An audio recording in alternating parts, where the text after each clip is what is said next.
Both Karl-Anthony Towns and Jahlil Okafor dominated on the college level, but it's going to be a much different ballgame once they get to the NBA. What are some concerns as they go into the league? Well, let's start with Karl-Anthony Towns. The biggest thing for him is that he's not playing for Kentucky anymore. This was a dominant program, and once he gets to the NBA, that's not going to be the same type of situation. Overall, there's just going to be a lot more weight put on his shoulders. For Jahlil Okafor, it's free throw shooting. He's just a terrible free throw shooter. That's an area that it's obvious in terms of what he needs to work on.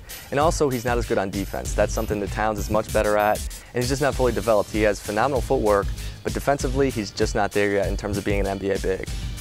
The best fit for the Timberwolves is Towns, and that's based on his versatility. He just has a great multidimensional skill set. When you look at Okafor, here's a guy who can dominate in one area of the game, and that's on the low block with his footwork.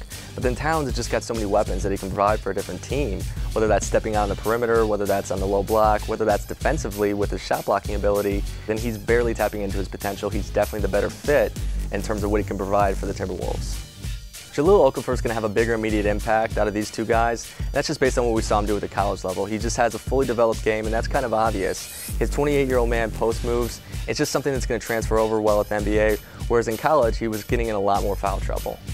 Who has a better long-term impact? It's definitely Karl-Anthony Towns. And this is really just kind of an obvious thing based on what we saw him do at Kentucky.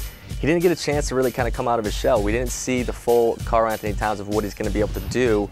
At the NBA level, we're going to see that. And that's just something that you really have to take a chance on if you're an NBA team when you get to the draft. But I think for the long haul, in terms of what Towns can provide, he's definitely got the goods.